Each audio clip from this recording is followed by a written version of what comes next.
The story of Hagar and Ishmael, Abram's child of promise and struggle, Bible story from Genesis chapter 16. Let's dive in. Shh, it's okay, my sweet baby. Mommy's here. Just hold on, my love, just a little longer. I know you're tired. I can see it in your little face, but we're almost there.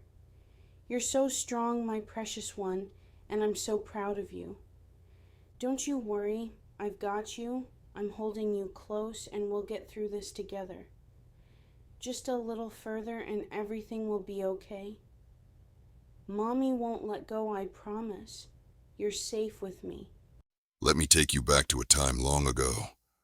A time of promises, struggles, and human imperfection. Abram and Sarai, who later became Abraham and Sarah, were a devoted couple, deeply connected in their love and faith. But despite all they shared, their hearts carried a heavy burden, the longing for a child.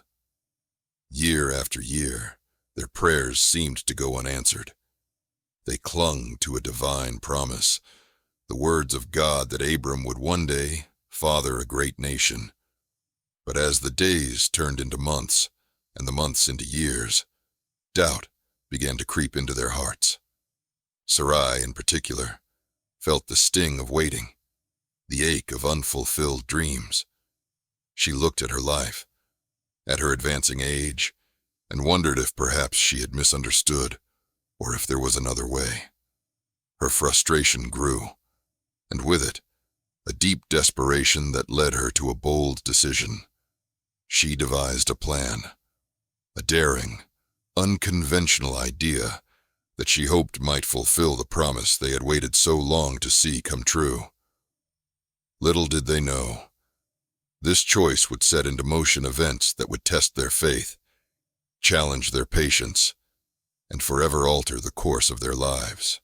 The Lord has kept me from having children. Take my servant Hagar. Perhaps I can build a family through her. Abram agreed, and soon Hagar, Sarai's Egyptian servant, became pregnant. What seemed like a solution quickly turned into a storm of emotions. As the months passed and Hagar's pregnancy progressed, her demeanor began to shift. No longer was she the humble servant in Sarai's household. Now, she carried Abram's child, a gift Sarai herself had been unable to provide. With this new role, pride began to take root in Hagar's heart. She looked upon Sarai with disdain, her glances sharp and her attitude dismissive.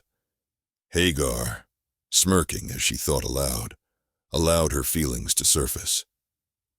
At least I can give Abram what she never could, she murmured to herself. A subtle yet cutting reflection of the growing tension between the two women. Her words, though unspoken to others, revealed the cracks forming in their fragile relationship.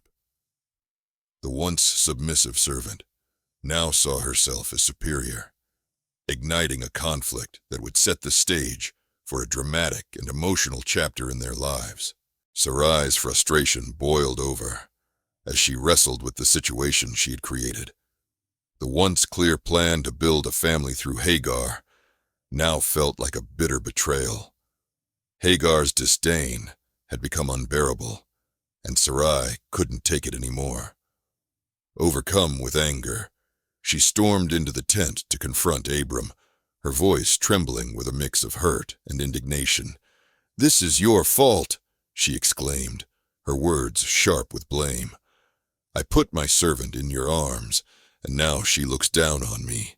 She despises me. How could this happen? May the Lord judge between you and me for what has been done." Abram, caught off guard, but unwilling to escalate the conflict, responded with calm resignation. He sighed deeply, his words measured and reluctant. "She's your servant," he said, meeting Sarai's intense gaze. "Do whatever you think is best." Though his response was meant to pacify, it left Sarai with a heavy decision and the weight of the consequences to come. What had started as a desperate attempt to fulfill God's promise was now a source of division and sorrow within their household. Sarai's frustration and anger toward Hagar began to manifest in harsh and unrelenting ways. Her once civil demeanor gave way to sharp words that cut deep, each one a reminder of Hagar's lower status in the household. The chores she assigned became heavier and more grueling, clearly meant to humiliate and exhaust. Sarai's cold, piercing stares followed Hagar wherever she went, making her feel as though she no longer belonged. What little confidence Hagar had gained during her pregnancy began to crumble under the weight of this mistreatment. Day by day, the pressure and abuse intensified, leaving her feeling isolated and unwelcome in a place that was once her home. The once proud servant who carried Abram's child now found herself drowning in fear and despair, unsure of how much more she could endure. Sarai's actions created a tension that would soon reach a breaking point, altering the lives of everyone involved. A very pregnant Hagar, overwhelmed and unable to bear the relentless mistreatment any longer, reached a breaking point.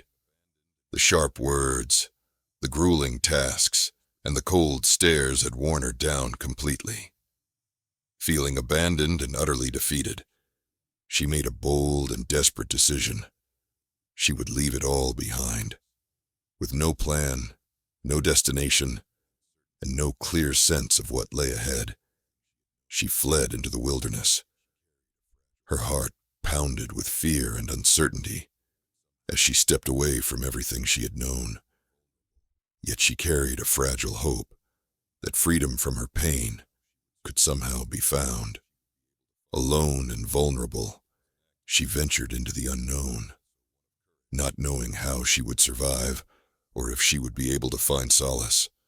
It was an act of desperation, but also one of courage, as she sought to escape the torment that had pushed her to the edge. Hagar found herself alone in the wilderness, consumed by fear and despair. But just when she thought all was lost, the miraculous happened. A radiant figure appears, bathed in light. The angel speaks with calm authority. "Hagar, servant of Sarai, where have you come from, and where are you going?" Hagar, through tears, said, "I am running away from my mistress, Sarai." The angel of the Lord demanded her to go back to her mistress and submit to her. "You will bear a son. You shall name him Ishmael, for the Lord has heard your cries.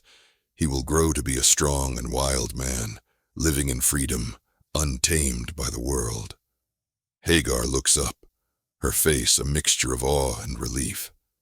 Strength renewed, strengthened by the promise of God, Hagar returned to face her challenges with faith and courage. Hagar returns to the household as she was instructed and gave birth to Ishmael, a living testament to God's faithfulness. Though her journey had been one of struggle and pain, Hagar found hope in God's promise. The angel's words proved true. Ishmael grew up to become a strong and independent man, the father of a great nation. Hagar prayed, "You are the God who sees me. Even in my darkest hour, you were there." Hagar's story reminds us that even in moments of despair, God hears our cries and offers us hope. Her journey is one of faith, survival, and divine provision, a testament to the God who sees and saves.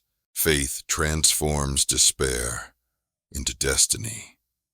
Genesis 16:13. You are the God who sees me. Like, comment, subscribe, share, and tune in weekly for more Bible stories that inspire. Stay in faith. God bless you.